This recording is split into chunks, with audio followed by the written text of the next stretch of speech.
Welcome home, you gits! I mean, brave heroes. I'm Ash. This is OrcQuest. And some of you have asked for details concerning the cards that come with OrcQuest WarPath. And so, we will shine a light on heroes in this character spotlight video, beginning with ORRUS.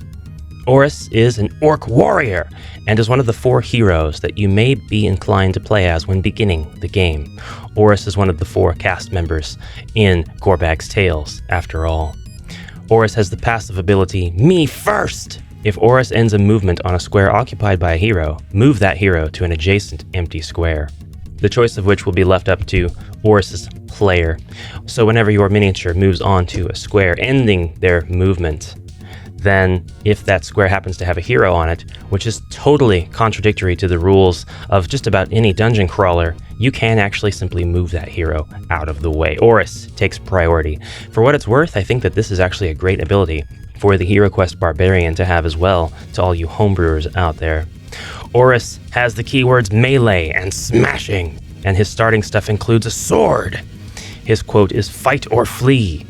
ORRUS, indeed, is a huge brute of an orc, standing substantially taller than the other orcs in the heroic lineup. ORRUS carries a giant sword in one hand, what would normally take normal humans and punier men and orcs to wield with both hands, and a severed head of an enemy in the other. He is an enormous, hulking monster of a hero, and you're lucky to have him on your side. His starting stuff includes a sword, which has 1 black melee attack and an accuracy of 1 for sword users. He also has 2 event cards. All heroes in OrcQuest WarPath have 2 event cards that are mixed into the event deck at the beginning of the game. And this really allows for a very personalized experience, so that while the events are going on, the characters themselves are referenced, giving the players more of an immersive feel. Events can consist of good things and bad things. For example, if this event card is drawn at random, nervous breakdown occurs. We'll roll a green badass die, and on a lightning bolt face, ORRUS inflicts 1 automatic damage to an adjacent hero. Ah, I'm so angry right now! Take this, you idiot! On a draw of let's go until the end of the hero phase, 2 actions only cost 1 action. It's time for a good fight, fellas! So, that means that basically all AA actions will only cost a single A, and that's great until the end of the hero phase.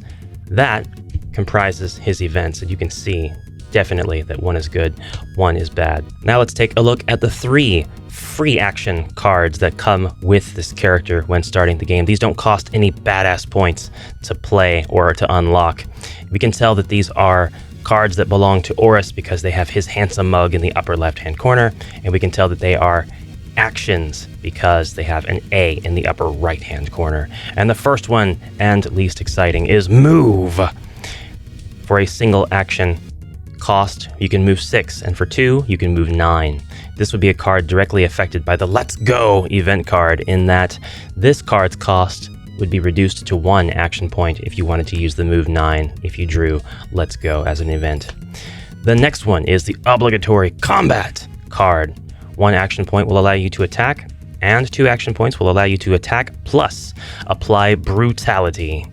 The next action card is Charge, and with the cost of an action, you can charge 4. All heroes have a selection of cards that are unlocked using badass points, and these will be added to your character's loadout. There are many abilities that cost 10 badass points, a few that cost 20, and the rare ability that costs 30. Taking a look at all of the 10 cost abilities that belong to ORRUS, we have Watch Out for an action point, Projection 3 to an adjacent. Next, we have a badass ability. This costs 1 badass point, and it will allow you to boost attack plus push 2. This is Shoving Kick. The next one is a passive called Leader. Another hero can restore a skill card during ORRUS's activation. Really cool, really useful ability to have. The next one is a passive called Battle Cry. A hero gets 1 free additional action during ORRUS's activation. Yes! Another passive, Stamina plus 2. Yes! An action called Combat. This just adds another combat to ORRUS's deck. And another action called Lightning Attack. Action plus 1 badass point allows ORRUS to jump 3, then attack. Finally, we have a reaction card called Counter. At the cost of 2 badass points after suffering an enemy attack, counter attack. Next, we'll look at the cards that cost 20 badass points to unlock. The first is a reaction card called Counter, and this costs 2 badass points and adds another counter attack to your deck. An action called Reaper. At the cost of an action point plus 2 badass points, attack the entire area in what is considered to be your front arc. A passive that increases your stamina plus 2. And an action called Mighty Attack. With the cost of action plus 2 badass points, attack plus a gray cube, and with the cost of action plus 3 badass points, attack plus a black cube. I've been neglecting to mention that many of these cards are parts of combos. Finally, the elusive, rare 30-point badass card. This pretty much takes all of the points on the badass tracker if it is full, so you'll have to buy these very sparingly and consider each one carefully.